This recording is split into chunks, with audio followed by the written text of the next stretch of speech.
Hey there. Have you ever felt like you are moving, but not really going anywhere? Like, you wake up every day, do your tasks, but at the end of the week or month, you feel like nothing has changed? Maybe this happens around New Year's. You make a promise. This time I will change. I will stop bad habits and start good habits. And for a few days, you try your best. You wake up early, exercise, read, eat healthy, but then life happens. A few missed mornings, a lazy evening, and suddenly, you're back to your old routine. Frustrating, right? So the big question is, how do you really become the person you want to be? How do good habits stick and bad habits disappear?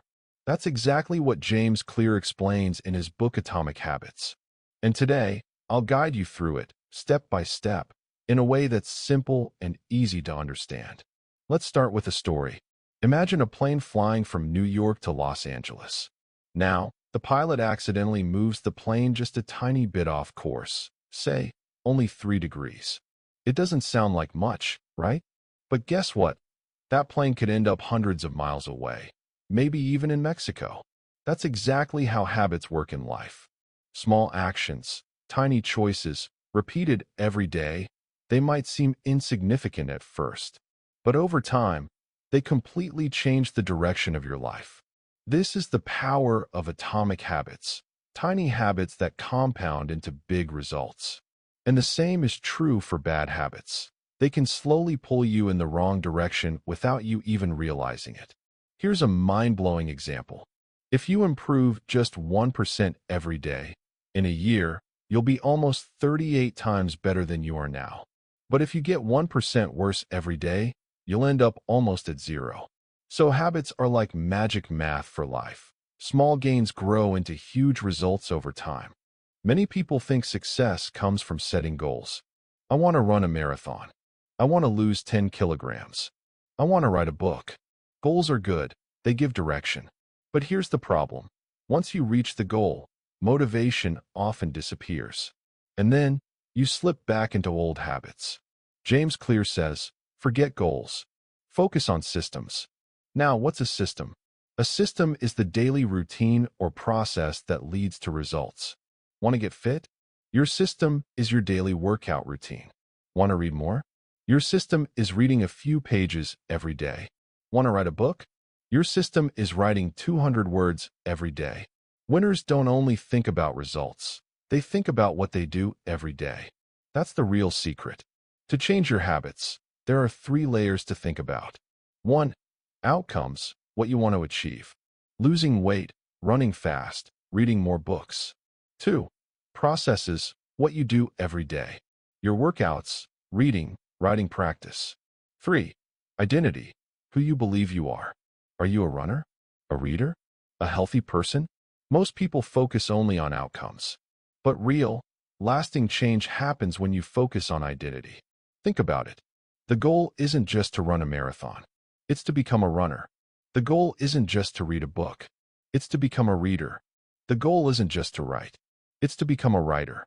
When you believe you are a certain kind of person, your actions naturally follow. You automatically do what a runner or a reader would do. Every habit works in a loop. A habit loop has 4 parts.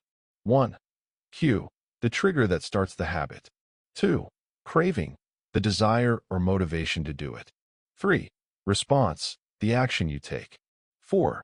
Reward, the benefit or satisfaction you get. For example, your phone buzzes, cue, you want to see who messaged. Craving, you check it. Response, you feel happy. Reward. The more you repeat this, the stronger the habit becomes. And this is true for good and bad habits alike. Another example, you feel bored at work. Cue, you want to feel entertained. Craving, you scroll Instagram. Response, you feel happy for a moment. Reward. Eventually, your brain automatically connects boredom with scrolling Instagram, and it becomes a habit. Most people believe, if I have enough motivation, I can stick to habits. But the truth is, motivation comes and goes. Some days you feel lazy, tired, or distracted. Instead, the key is to design your environment. Make it easy to do good habits and hard to do bad habits. Want to drink more water? Keep bottles around you. Want to read more? Keep a book on your table. Want to stop scrolling your phone? Keep it in another room. Small changes in your environment can make habits almost automatic.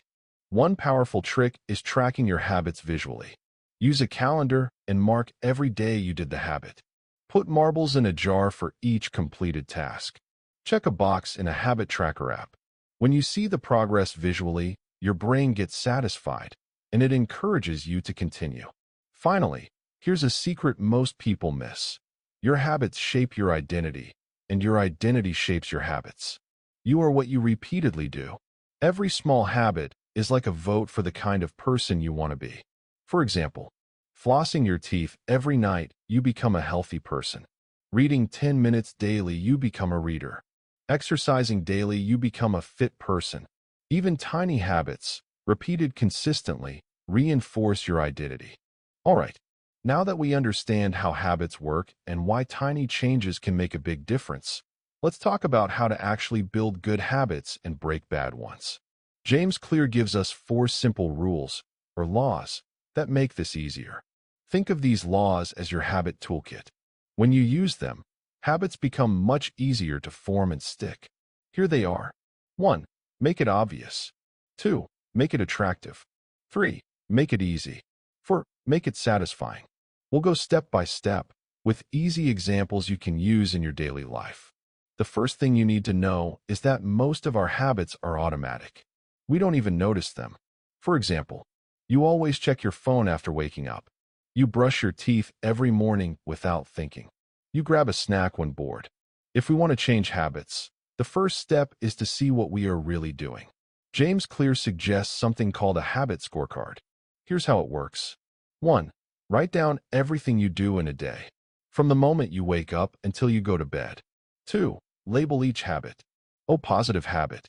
O negative habit. O neutral habit. For example, eating breakfast, checking social media too much, brushing teeth. The goal is not to change anything yet.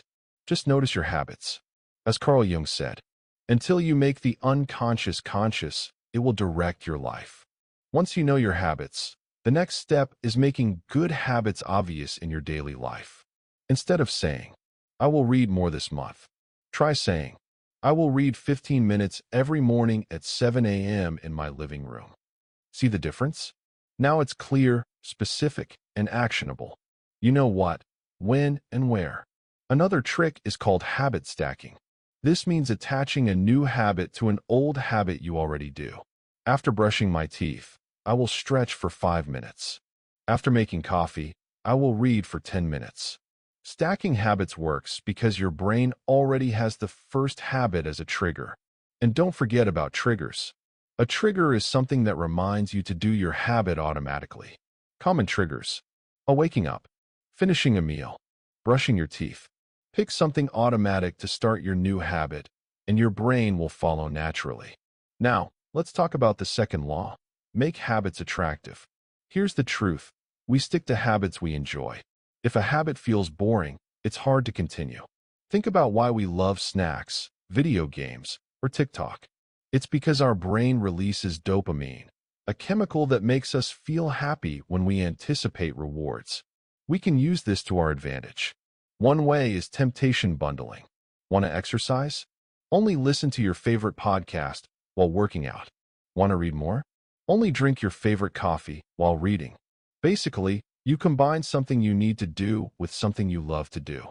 This makes your brain like the habit. Another way is social influence. Surround yourself with people who already have the habits you want. Want to be fit? Exercise with friends who are already fit. Want to read more? Join a book club. Humans are social creatures. We copy what we see around us. So make your environment full of habits you want to adopt. Lastly, think about the real reason behind your habits. Often, habits are solutions to old desires. Social media desire to connect with others. Video games desire for fun. Learning a skill desire to improve. Once you understand the underlying reason, you can reprogram your brain to enjoy habits you want and avoid habits you don't. The third law is simple. Make good habits easy and bad habits hard. Here's why. Your brain avoids extra work. The harder a habit feels, the less likely you are to do it. Start small, really small. This is called the 2-minute rule. Want to start running? First, just put on your running shoes and stretch for 2 minutes. Want to start reading? Read 1 page. The key is to just start. Once you begin, your brain often wants to continue. Motivation usually comes after action, not before. Reduce friction for good habits. Keep workout clothes where you can see them. Keep water bottles in easy-to-reach places. Increase friction for bad habits. Keep your phone in another room. Put snacks out of sight. Make distractions harder to reach. Your environment is powerful. Small changes can make habits almost automatic. Finally, habits need to feel good. If a habit gives a reward, your brain remembers it and wants to repeat it. Immediate rewards matter more than delayed results. Bad habits feel good now, but hurt later. Good habits feel hard now, but reward you later. So how do you make good habits satisfying immediately? 1. Track your progress visually. Use a habit tracker or mark an X on a calendar. Watching progress gives your brain positive signals. 2. Celebrate small wins. Even tiny progress matters. Did one push-up? Did read 1 page? Celebrate it. 3. Use accountability partners. Tell someone your goal. If you fail, a small consequence or check-in helps you stay on track. Breaking bad habits works the same way. Make them unsatisfying. Add small punishments or delays that reduce pleasure. Example, scrolling social media, put a 5-minute wait timer. Let's see how this works in real life. Imagine you want to build 2 habits. 1. Exercise every morning. 2. Read for 90 minutes. Step 1. Make it obvious. Work out at 6 a.m. in your living room. Read after making coffee in the balcony. Step 2. Make it attractive. Listen to a favorite podcast while exercising. Enjoy coffee while reading. Step 3. Make it easy. Use the 2-minute rule. Start with stretching and 1 page of reading. Place workout clothes and dumbbells in sight. Step 4. Make it satisfying. Track workouts on a calendar. Take a photo after each session and share with a friend for accountability. Bad habits? Social media overuse, move phone to another room, delete apps. Make it unattractive, remind yourself scrolling is time wasted. Add friction, only check messages after work. When you follow these steps, habits become automatic, small actions compound, and you slowly become the person you want to be. All right, now that you know the 4 laws of habit formation, let's talk about something very important. What happens when life interrupts your habits? Because let's be honest, life doesn't always go as planned. You planned to exercise at 6 a.m., but you woke up late. You wanted to read 30 minutes, but your phone distracted you. You promised yourself no junk food, but someone brought cookies to the office. Does that mean all is lost? Absolutely not. James Clear has a simple rule: never break the chain. Even if you can't do the full habit, do a smaller version. The important thing is to show up. For example, missed your 50 push-ups? Do 10 instead. Missed reading 30 minutes? Read 1 page. Why?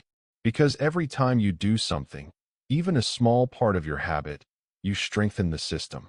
Think of habits like a bank account. Deposits are good habits. Withdrawals are missed habits. Even a tiny deposit is better than nothing.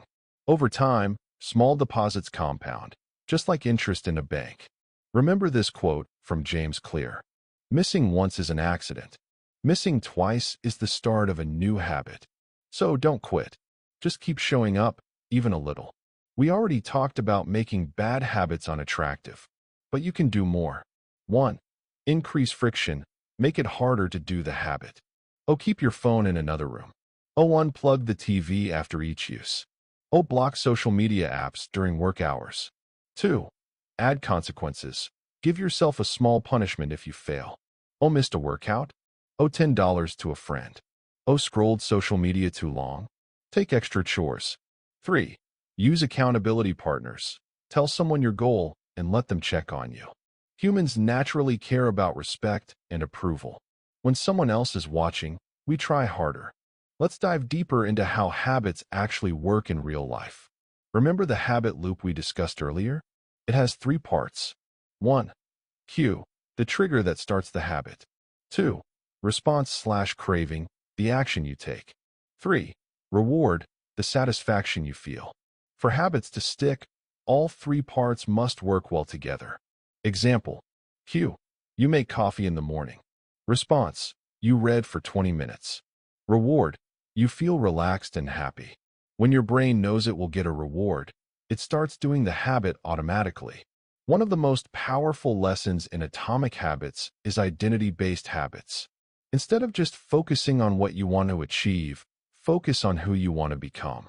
Goal: I want to run a marathon. Identity: I am a runner. Goal: I want to write a book. Identity: I am a writer. Goal: I want to read more. Identity: I am a reader. When your habits reflect your identity, they become automatic. Every small action reinforces who you are. For example, doing push-ups in the morning, you are a person who exercises. Reading 10 pages a day, you are a reader. Avoiding social media, you are someone in control of your time. The more you think of yourself as the type of person who does the habit, the easier it becomes to stick. Let me share how I use these ideas in my life. You can see how small habits add up. Habit 1. Exercise. Cue. Put dumbbells and yoga mat in the living room. Craving/response. Listen to my favorite podcast while exercising. Reward. Track workouts on a calendar and share results with a friend. I also use the 2-minute rule. Some days I just put on shoes and stretch. But most of the time, I end up doing a full workout. Habit 2. Reading. Cue. Make coffee in the morning. Craving/response. Read 1 page, then gradually increase to 90 minutes. Reward. Enjoy coffee plus dopamine spike from anticipation. Habit 3. Social media. Cue. Phone is in another room. Craving/response. Remind myself scrolling is easy but unproductive. Reward.